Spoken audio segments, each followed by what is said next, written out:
Digital app ద్వారానే ఇసుక కొనుగోలు చేయాలని, అక్రమ ఇసుక రవాణాపై కఠిన చర్యలు తప్పవని డిచ్పల్లి తహసీల్దార్ సతీష్ రెడ్డి స్పష్టం చేశారు. మన ఇసుక వాహనం అనే అంశంపై అవగాహన సదస్సు నిర్వహించారు.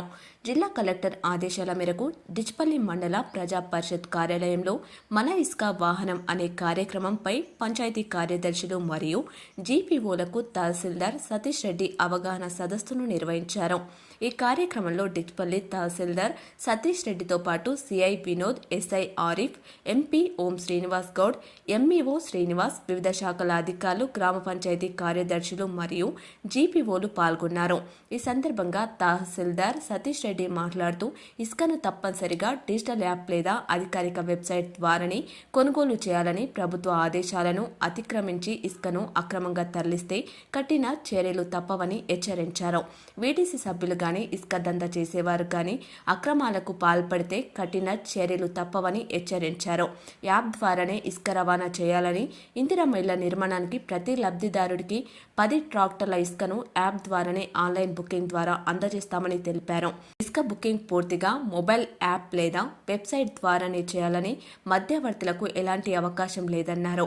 బుకింగ్ చేసిన 24 గంటల్లో జీపీఎస్ ట్రాకింగ్ సరఫరా జరుగుతుందని, న్యాయమైన ధర వంటి సౌకర్యాలు అందుబాటులో ఉన్నాయని వివరించారు.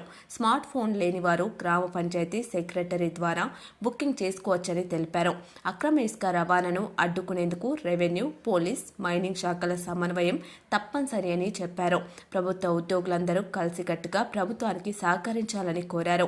ఏ గ్రామం నుంచి అక్రమంగా ఇసుక తరలింపు జరిగినా జీపీఓలు, పంచాయతీ సెక్రటరీలు వెంటనే సమాచారం అందించాలని ఆదేశించారు.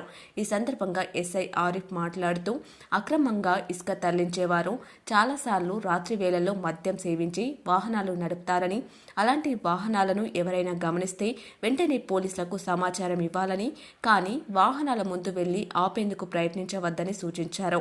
అలా చేస్తే ప్రమాదాలు జరిగే అవకాశం ఉందన్నారు. సమాచారం అందితే పోలీసులు తగిన చర్యలు తీసుకుంటారని తెలిపారు. మండల స్థాయి అధికారులు, గ్రామ పంచాయతీ కార్యదర్శులకు, జీపీఓలకు పూర్తి స్థాయిలో అవగాహన కల్పించారు.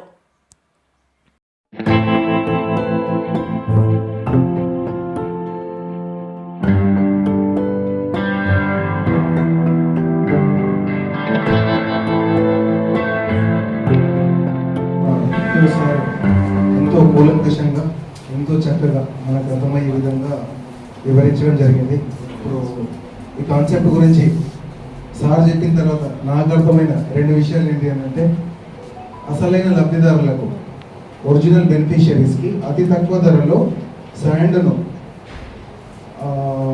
దొరికేలాగా చేయడమే దీని యొక్క ముఖ్య ఉద్దేశంలా కనిపిస్తుంది. ఇంకోటి ట్రాన్స్పరెన్సీ, ఇంకోటి డీసెంట్రలైజేషన్, వికేంద్రీకరణ. శాండ్ అనేది కొంతమంది చేతుల్లోనే కేంద్రీకృతం కాకుండా ఎవరికైతే అవసరం ఉందో వాళ్ళు ఏదైతే ఆన్ రోడ్ మార్కెట్ వాల్యూ ఏదైతే ఉందో ఆ మార్కెట్ రేటు కొనుక్కునే విధంగా వెసులుబాటు కల్పించడం దీని యొక్క ముఖ్య ఉద్దేశంలాగా అనిపిస్తుంది.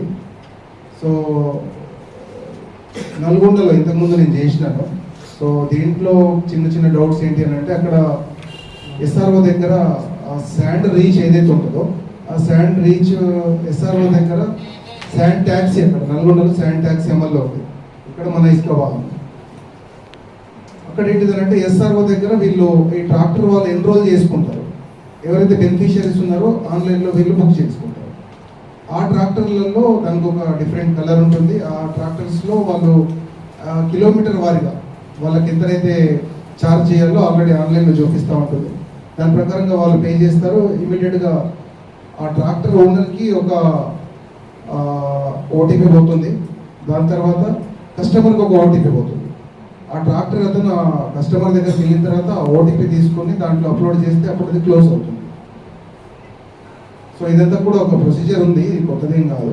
బట్ ఇక్కడ ఏంటిదంటే మనకు శాండ్ రేట్లు దగ్గరలో లేవు.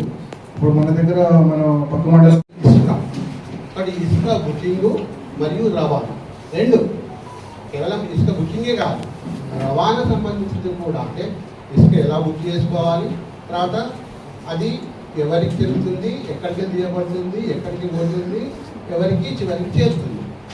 అంటే ఈ కంప్లీట్ ప్రక్రియ అంతా కూడా ఇది ఆన్లైన్లో ట్రాకింగ్ సిస్టంలో డెవలప్ చేసినటువంటి ఐటీ ప్లాట్ఫామ్. కాబట్టి ఈ ప్లాట్ఫామ్ని తయారు చేశారు ఆల్రెడీ. ఇంతకుముందు చెప్పారు కొన్ని జిల్లాల్లో అమల్లో ఉంది, మరికొన్ని జిల్లాల్లో అసలు ఇది అమల్లో లేదు. కాబట్టి ఆల్రెడీ ఈ వెబ్సైట్ ఉన్నప్పటికీ కూడా చాలా జిల్లాలలో ఇంకా మాన్యువల్ పాస్ అనేది ఇవ్వడం జరుగుతుంది. కానీ దానివల్ల ఏమేమి సమస్యలు వచ్చినవి, దానివల్ల ఏం జరుగుతుంది అనేటువంటి దాంట్లో మనం చూద్దాం. ఏంటి ప్రధాన సమస్యలు ఏంటి? ప్రధానమైనటువంటి సమస్యలు ఏంటి? Lack of real time tracking. కాబట్టి రియల్ టైంలో దీన్ని మనము ట్రాకింగ్ లోపం ఏర్పడుతుంది, తెలియట్లేదు. అంటే దీంట్లో ప్రధానంగా ఏంది? రవాణా. ఏదైతే ట్రాక్టర్ కానీ లారీలు కానీ ఇసుక తీసుకెళ్తున్నామో ఆ తీసుకెళ్లేటువంటి గమనించేటువంటి వ్యవస్థ లేదు. కానీ మాన్యువల్గా పాస్ ఇవ్వడము, అది తీసుకెళ్ళడము జరుగుతుంది. కానీ దానివల్ల ఆన్లైన్లో కానీ మిగతా దాని కానీ లెక్కలు అనేటువంటి కదలికలు అనేటువంటివి తెలియట్లేదు. రెండవది ఇన్యాక్యురేట్ అకౌంటింగ్. కానీ దీంట్లో అసమర్థమైనటువంటి తప్పుడు లెక్కలు కనబడుతున్నాయి ప్రభుత్వానికి, అర్థమైందా? కానీ తప్పుడు చెల్లింపులు, తర్వాత ఇబ్బందులు, ప్రభుత్వ ఆదాయానికి నష్టం, గవర్నమెంట్కి ఇన్కమ్ సోర్సెస్ తగ్గిపోతుంది.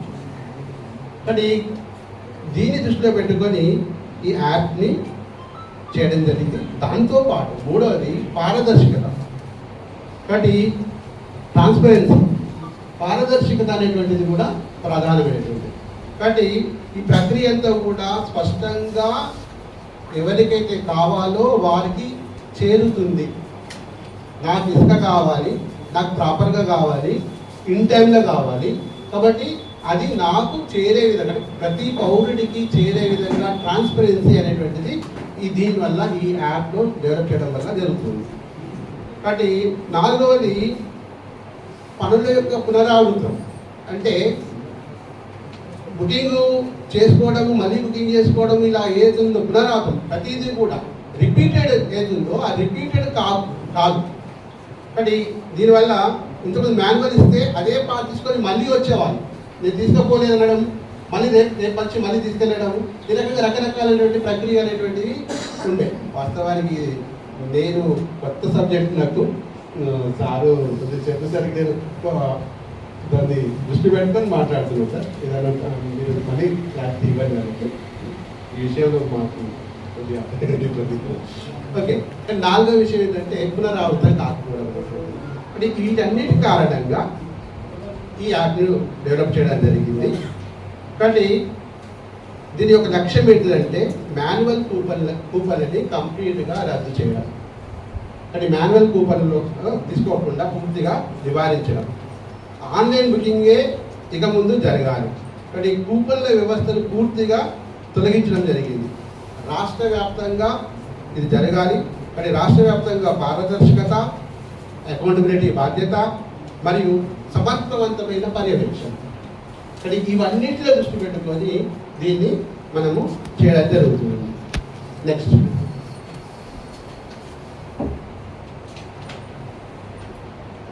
Digital transformation. దీంట్లో మనకు జీవో ఇచ్చారు, ఒక నంబర్ ఇచ్చారు, మెమో నంబర్ 4958/M11/2025 డేటెడ్ 30/12/2025. కానీ దీని ప్రకారము అన్ని జిల్లాలలో కూడా ఏదైతే డిసెంబర్లో ఇచ్చినటువంటి మెమో ప్రకారము అన్ని జిల్లాలలో మాన్యువల్ ఇసుక కూపన్లు జారీ చేయడం తక్షణమే ఉపసంహరించుకోవాలి, చేయకూడదు, కానీ నిలిపివేయాల్సిందిగా ఆదేశించడం జరిగింది. కానీ డిసెంబర్లో ఇచ్చినటువంటి ఏదైతే మెమో ఇచ్చారో 30th December 2025లో ఆ మెమో ప్రకారం ఇక ముందు ఎవరు కూడా మాన్యువల్గా మనము కూపన్లు ఇచ్చే సిస్టము నిలిపివేయడం జరిగింది. కానీ దానికి అనుగుణంగా ఇదంతా కూడా చేయాలి. దానికి అందరికీ ట్రైనింగ్ ఇవ్వాలి, అవగాహన కల్పించాలి. సేమ్ టైం ఇంకొకటి ఏంటంటే దీనికంటే ముందు చేయాల్సిన పనులన్నీ కూడా బహుశా ఎంఆర్ఓ గారు, తర్వాత డిస్ట్రిక్ట్ అడ్మినిస్ట్రేటివ్ ఏదైతే ఆఫీస్ ఉందో వాళ్ళు, మిగతా వాళ్ళందరూ ఇంతసార్లు నాకు దీన్ని బట్టి అర్థమైంది ఏంటంటే ఆల్రెడీ ప్రక్రియ అరికట్టాలనే ముఖ్య ఉద్దేశంతో దీంట్లో ఈ కార్యక్రమం చేపట్టడం జరుగుతుంది. దీంట్లో ఓన్లీ 4 జిల్లాలు పైలట్ ప్రాజెక్ట్ కింద ఉన్నాయి, అందులో మన జిల్లా కూడా ఉంది. కాబట్టి కొంచెం దయచేసి అందరూ కూడా దీన్ని సీరియస్గా తీసుకొని ఫస్ట్ పంచాయతీ సెక్రటరీలు ఇందిరమ్మ ఇళ్ళ కోసము ఈరోజు నైట్ ఎవరికైనా రిక్వైర్మెంట్ ఉంటే వాళ్ళకు మీకు ఇచ్చిన దాంట్లో ఏ రీచ్ దగ్గర ఉందో చూసి ఒక్కొక్క అప్లికేషన్ ఫిలప్ చేయండి. ట్రయల్గా మనకు అంటే కొంత ఇప్పుడు వేరే వాళ్ళు ట్రై చేస్తుంటే కొన్ని ఏవో సమస్యలు వస్తున్నాయి, అంటే ఆ సిస్టమ్ అంతా అప్డేట్ చేస్తున్నట్టున్నారు ఆ సాఫ్ట్వేర్ని. ఒకసారి మీరు ఇంటికి వెళ్ళిన తర్వాత మీరు అప్లై చేయండి. అప్లై చేసిన తర్వాత స్పెషల్ ఆఫీసర్స్ గ్రూప్లో నేను కూడా ఉన్నాను.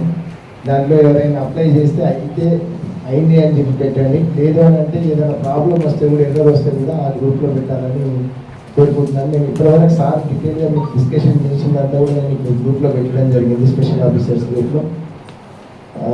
నైట్ ఎట్టి పరిస్థితుల్లో ఇసుక అక్రమంగా జరగకూడదనే ఉద్దేశం ముఖ్య ఉద్దేశం. కాబట్టి దయచేసి గ్రామస్థాయి అధికారులు ఇందులో ఇరిగేషన్ వాళ్ళని కూడా ఇన్వాల్వ్ చేయమన్నారు. కాబట్టి ఇప్పుడు ఇరిగేషన్ ఏ మేడం, అదేవిధంగా వర్క్ ఇన్స్పెక్టర్లు వాళ్ళ లష్కర్స్ కూడా వాళ్ళు కూడా వచ్చారు. ఆ గ్రామంలో ఏదైనా అక్రమంగా జరుగుతుందంటే ముగ్గురు కూడా కోఆర్డినేషన్ చేసుకొని కంపల్సరీ వెళ్ళాలి.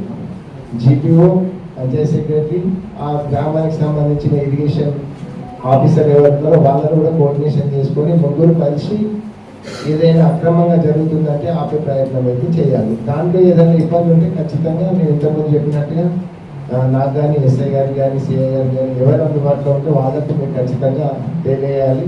తొందరపడి నిర్ణయాలు కూడా ఎట్టి పరిస్థితుల్లో తీసుకోవాలి. ఈ కార్యక్రమాన్ని ఉద్దేశించి ఎస్ఐ గారిని మాట్లాడవలసిందిగా కోరుతాను.